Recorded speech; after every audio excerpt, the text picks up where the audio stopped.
সাধারণ আইন শৃঙ্খলার দিকে যদি মারপিট তো একটা নিত্য নৈমিত্তিক ঘটনা। আপনারা জানেন যে আমাদের রাজ্যে অনেকগুলো পার্টি অফিস এখনও আমরা খুলতে পারিনি এবং অনেক পার্টি অফিস ভাঙচুর করেছে, ভেঙে দিয়েছে। এর মধ্যে যে পার্টি অফিসগুলো খুলে আমরা মানুষের সমস্যা নিয়ে এটা লড়াই আন্দোলনের ঠিকানা, আমরা পার্টি অফিসকে লড়াই এবং আন্দোলনের ঠিকানা হিসেবে ব্যবহার করি। এগুলো নিয়ে যখন আমরা আলাপ আলোচনা করি সেখান থেকে লড়াই আন্দোলন পরিচালিত হয়, এটা তারা বুঝতে পারছেন। এই কারণে আগে ভেঙে দিয়েছেন। এখন যেগুলো চালু আছে সেগুলো দেখা যায় পর্যায়ক্রমে সেখানে আক্রমণ সংঘটিত করতে শুরু করেছেন। এটা নিয়ে আপনারা কোনো এই অভিযোগ তাদের ক্ষমতাচ্যুত হওয়ার পর থেকে এই অভিযোগ রোজ চলছে। পার্টি অফিস খুলছেন, প্রতিদিন মিছিল করছেন, মিটিং করছেন, করে নিজেরাই নিজেদেরকে বাহবা দিচ্ছেন যে মিটিং এ অনাকাঙ্ক্ষিত ভাবে প্রচুর লোক এসছে, সমগ্র জনতার উপচে পড়েছে ভিড়, এইটা বলছেন। বলে আবার বলছেন যে আমাদেরকে রাজনৈতিক কর্মকাণ্ড করতে দেওয়া হয় না, পার্টি অফিস খুলতে দেওয়া হয় না। কাজে এইটা হচ্ছে একটা, আর তাদের মধ্যে 35 বছরে তারা যে পাপ করেছেন সেই পাপের শিকার যারা হয়েছেন, যে সমস্ত কমরেডরা, সেই সমস্ত কমরেড, এবং এই সময়ে দেশ বিরোধিতার যে একটা মানসিকতা তাদের মধ্যে লক্ষ্য করছেন, তাতে করে তাদের মধ্যে ক্ষোভ বাড়ছে। তাদের আভ্যন্তরীণ কোন্দল সিপিএম এর মধ্যে এখন তুঙ্গে রয়েছে। তার জন্য দেখবেন এক একজন এক এক রকম ভাবে কথা বলছেন। আমি বললাম তো, এটা তাদের অন্তর্কুণ্ড, কারণ একটা অংশ মেনে নিতে পারছে না এগুলি। গত 25শে এপ্রিল ধর্মনগরে আমাদের পার্টি অফিস আক্রান্ত হয়েছে। এটা নিয়ে এবার 10 বার হলো। এ পর্যন্ত 2018 পর ধর্মনগর পার্টি অফিস 10 বার আক্রান্ত হয়েছে। এর আগেও বেশ কয়েকবার ভাঙচুর করেছে। একবার একটা পিকেট দেওয়া হয়েছিল, পার্টি অফিসে একটা ফিক্সড পিকেট ছিল, এই পিকেটটা উইথড্র করে নিয়ে গেছেন। পরে দেখা গেল এই পার্টি অফিসটা সেদিন আক্রান্ত হলো। জেরক্স মেশিন, কম্পিউটার, ফার্নিচার, এমনকি কমোড পর্যন্ত যা ছিল, টয়লেটের জিনিসপত্র যা ছিল সব কিছু ভাঙচুর করেছে। সেখানে আমাদের পার্টির নেতৃত্ব 5 জন, বিভাগীয় সম্পাদক সহ 5 জন সাংঘাতিকভাবে প্রহৃত হয়েছেন এবং 2 জনকে আমাদের জিবি হাসপাতালে চিকিৎসা করাতে হয়েছে।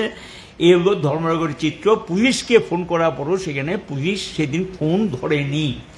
এবং পরবর্তী সময়ে এখানে পিএসকিউতে আমরা যখন দৃষ্টি আকর্ষণ করেছি, তখন গিয়ে পুলিশ সেখানে গিয়ে প্রায় ঘটনার আধ ঘন্টা পরে গিয়ে পুলিশ সেখানে যায়। ধর্মনগর থানা থেকে কত হবে, 1/2 কিলোমিটার ডিস্টেন্স হবে আমাদের পার্টি অফিস ধর্মনগর থানা থেকে। কিন্তু সেখানে গিয়ে কোনো ব্যবস্থা সেখানে নিলেন না। আমাদের বিভাগীয় সম্পাদক রতন রায়, নিরঞ্জন দেবনাথ, হরকুমার নাথ, বেশ কয়েকজন ইনজুর্ড হয়েছে। 3 জন একটু বেশি ইনজুর্ড হয়েছে। 3 জন নাম আমি আপনাদের সামনে তুললাম। এবং এই ঘটনাটা বেলা 12:30 নাগাদ সেখানে সংঘটিত হয়েছে। একই তারিখে কাজ খাদ্যের দাবিতে ডুকলি ব্লকে একটা ডেপুটেশন ছিল।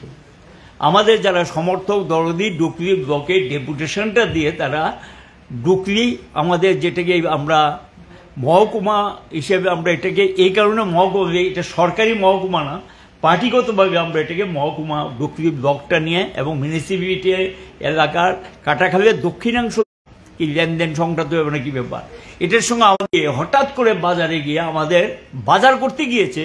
এখানে গিয়ে 5 জনকে আমাদের সমর্থক এবং নেতৃস্থানীয় আছে 1-2 জন, তাদেরকে এমনভাবে মারধর করেছে যেটা চিন্তা করার মতো না। বাজারে গিয়ে কোনো কারণ ছাড়া হঠাৎ করে গিয়ে বাজারে গিয়ে সেখানে মারপিট শুরু করে দিয়েছেন। এই ঘটনাটা সংঘটিত করেছেন 29 তারিখ। এই 29শে এপ্রিল এই ঘটনাটা শান্তিরবাজারে সংঘটিত হয়।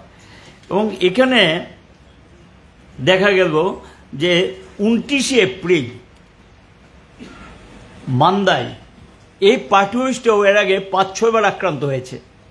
তারপরেও পার্টি অফিসটা খুলে আমাদের তারা বসছেন, মান্দাই পার্টি অফিসটা। মান্দাই পার্টি অফিসে গিয়ে সেখানে খুব অর্গানাইজড হয়েছে। এবং এই পার্টি অফিসটা আমাদের কাছে খবর হলো স্থানীয় নির্বাচিত যারা আছেন ওই এলাকাতে, তারা মন্ত্রী সহ বিধায়িকা, তারা নানাভাবে তাদের কর্মীদেরকে বলতে শুরু করেছেন এই পার্টি অফিসটা খোলা থাকে কি করে, এটা তো খোলা থাকার কথা না। এই ধরনের উস্কানিমূলক কিছু কথাবার্তা বলেছেন যেগুলো আমাদের কানে এসছে এবং তাদের দলের কর্মীরা এসে আমাদেরকে বলেছে যে এই ধরনের উস্কানি দিচ্ছে। এই প্রসঙ্গে মাসখানেক আগে আমরা থানার দৃষ্টি আকর্ষণ করি। এবং এসডিপিও দৃষ্টি দিয়ে নেওয়া হয় যে এই পার্টি অফিসটাও ভাঙচুর করার জন্য বা অগ্নিসংযোগ করার জন্য একটা চেষ্টা চলছে, আপনারা এটা নজরে রাখুন। তারা বলছে না, আমরা নজরে রাখবো। আপনারা জানেন যে মান্দাই পার্টি অফিসে যারা মান্দাই গিয়েছেন, এটা একেবারে থানার সামনে, সেন্টি পোস্ট থেকে পার্টি অফিসটা দেখা যায় থানার সামনে। এখানে সঙ্গে একটা ব্যাংকও আছে। এটা পাহারার জন্য কিন্তু সবসময় পুলিশ থাকে ডে নাইট, এই ব্যাংকটাকে পাহারা দেওয়ার জন্য। এটা পার্টি অফিসের সঙ্গে বিল্ডিংয়ের সঙ্গেই। মজার ঘটনা হলো কি, সেই দিন রাত্রে দেখা গেল যে 29 তারিখ রাত্র 11টা নাগাদ বেশ কিছু বাইক নিয়ে তারা ব্লক অফিসের কাছে বাইকগুলো রেখে হেঁটে সেখানে যান, সঙ্গে টায়ার নিয়ে যান, পেট্রোল নিয়ে যান, কিছু বস্তা নিয়ে যান এবং টায়ারগুলো, এবং প্রথম গিয়ে গেট ভাঙার চেষ্টা করেন, শেষ পর্যন্ত গেটটাকে ভাঙেন। তারপরে গিয়ে গেটের পাশে যে ফেন্সিং ছিল, সেই ফেন্সিংটা, বেড়া যেটা ছিল টিনের বেড়া, সেই টিনের বেড়াটাকে ভেঙে ফেলা হয়। গিয়ে ঢুকে পার্টি অফিসের ভিতর ঢুকে গিয়ে সেখানে টায়ার ফেলে টায়ারের উপর বস্তা দিয়ে পেট্রোল ঢেলে তারা আগুন দেন এবং এমনভাবে পুড়িয়েছে পার্টি অফিসটা, না দেখলে বোঝা বড় কঠিন। এবং অনেকক্ষণ ধরে সেই অগ্নিসংযোগের কাজ চলে, পার্টি অফিসটাকে সম্পূর্ণ হয়ে। এই যে দপ্তরটা, এই দপ্তরটা লোকাল কমিটি অফিস যেমনিতে মান্দায়, তাছাড়াও কিন্তু বিভাগীয় কাজকর্ম এখান থেকে, জিরানিয়া বিভাগের যে কাজকর্ম অনেকটা এখান থেকেই পরিচালনা করা হতো। এবং এই কারণে এই অফিসটা যাতে খোলা না থাকতে পারে, এর জন্য এই ঘটনাটা করেছেন। এবং শাসক দলের দুর্বৃত্তরা এই সমস্ত ঘটনাগুলোর সঙ্গে যুক্ত। এবং শাসক দল যখন তার জনবিচ্ছিন্নতা বাড়ছে, মানুষের সমর্থন কমছে, মানুষকে কোনো কিছু রিলিফ দিতে পারছেন না, কোনো জবাব দিতে পারছেন না, তখনই গিয়ে তারা সেখানে গিয়ে স্বৈরাচারী দৃষ্টিভঙ্গি নিয়ে এবং ফেসিবাদী দৃষ্টিভঙ্গি নিয়ে, একদলীয় শাসন ব্যবস্থা কায়েম করার দৃষ্টিভঙ্গি নিয়ে, এবং এখানে এই ঘটনা মান্দাইতেও সেখানে তারা সংঘটিত করলেন। এবং সমস্ত সেখানে এটা করে ভাবছেন যে সিপিএম অফিসগুলো বন্ধ করে দেবেন। কিন্তু আমরা এর আক্রমণ মুখে দাঁড়িয়েও আমাদের সাহসী কমরেডরা সেখানে গিয়ে অফিস খুলছেন এবং অফিস খোলা রেখে সেখানে কাজকর্ম পরিচালনা করার চেষ্টা করছেন। 21 তারিখ এপ্রিলের সোনাইছড়ি সাবরুমের, এটা পার্টির লোকাল কমিটি অফিস, এটা এ নিয়ে 7 বার ভাঙচুর পুড়িয়ে দিয়েছেন। এবং লাস্ট গিয়ে 21 এপ্রিল সোনাইছড়ির লোকাল কমিটি অফিসটাতে রাতের বেলা আগুন দিয়ে পুড়িয়ে দিয়েছে, যাতে এখানে কোনো প্রকার কাজকর্ম, আমরা প্রকাশ্য রাজনৈতিক কাজকর্ম, পার্টি পরিচালনার কাজকর্ম, যেটা আমরা অধিকার এবং সেটা যাতে আমরা প্রয়োগ না করতে পারি, এই কাজটা তারা করেছেন। এবং আপনারা জানেন যে এখানে একটা বৈদ্যনাথ মজুমদারের একটা মূর্তি ছিল এবং সেটা এই চণ্ডীপুর স্কোয়ার বলে একটাকে, সেই জায়গাটার মধ্যে মূর্তিটা স্থাপন করা ছিল। এই মূর্তিটা প্রথম ভেঙে ফেলা হয়, তারপর সরকারের থেকে বলা হয়েছিল যে মূর্তিটা তারা স্থাপন করে দেবেন, কিন্তু আজও সেই প্রতিশ্রুতি তারা রূপায়ণ করেননি। আমরা যখন ভাবছিলাম যে আমরা নিজেরাই একটা মূর্তি তৈরি করি, সেই জায়গায় মূর্তিটা স্থাপন করব, ওই জায়গাটার মধ্যে নিয়ে রামের মূর্তি সেখানে বসিয়ে দিলেন। এবং এটা শাসক দলই এটার সঙ্গে যুক্ত, ওরা করেছেন। কিন্তু সেখানেও গিয়ে কিন্তু সরকার নির্বিকার, কোনো ভূমিকা নিলেন না, পুলিশও সেখানে কোনো ভূমিকা নিলেন না। তাহলে একটার পর একটা ঘটনা, এই ঘটনাটা সংঘটিত হয়েছে এপ্রিলের 12 তারিখে।